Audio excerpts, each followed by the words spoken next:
I think the hardest part about doing glass is probably cutting.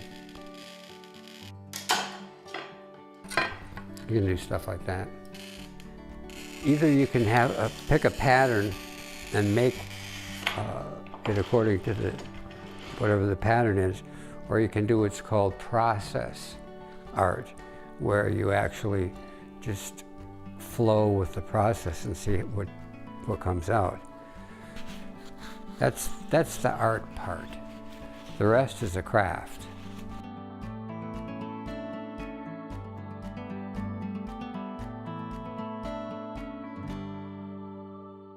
You know, the object is not necessarily to get the thing done, because the whole experience of working with the glass and touching it and thinking about it are good for the brain. I grew up in the 60s during the Vietnam War and went to college in Madison and turned from a Republican to a radical anarchist, maybe not quite an anarchist, but I was part of the counterculture, I guess. I've done so many different things in my life. It's just too many to list. I've worked construction. I drove semis. I worked at a steel mill. I went to Los Angeles, and I lived there for 20 years. I came back here because I had a daughter in Duluth that had cancer. Plus, I grew up here, so I like it. It's part of me. I got interested in art, seeing the progress that was made in people recovering from various addictions and low self-esteem problems. It just amazed me. It was like a little crack in the shell towards feeling better about yourself. Hugh was hired 2 months ago by our board of directors. He is the executive director of the Guild. His dominant art interest is in stained glass. I taught a class. We had 15 students sign up right off the bat, with 25 more on a waiting list.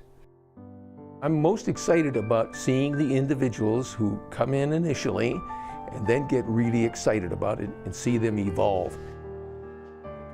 The benefit of the Guild is that we're there for somebody who's interested to just walk in off the street and be able to have somebody show them how to draw a line, how to draw a figure.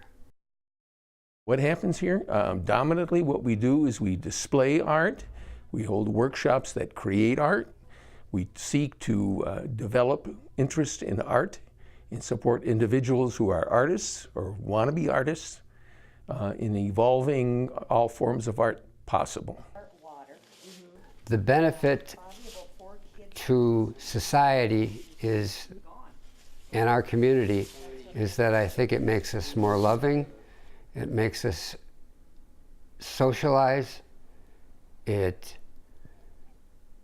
takes us from our walled-in defensive position and shares things that you wouldn't share necessarily. And it makes life better. We have some very good artists that difficult to talk them into the door the first month or two that we were in existence. Now they're very avid artists that spent a lot of their life here and enjoy the art. I never really felt like this was home after I came back for a long time until I started this. And then took an interest in the community and in what's happening to Hibbing, and knew that I couldn't just sit around and let things go by and happen. I needed to be a part of it, and that energy is filling me now.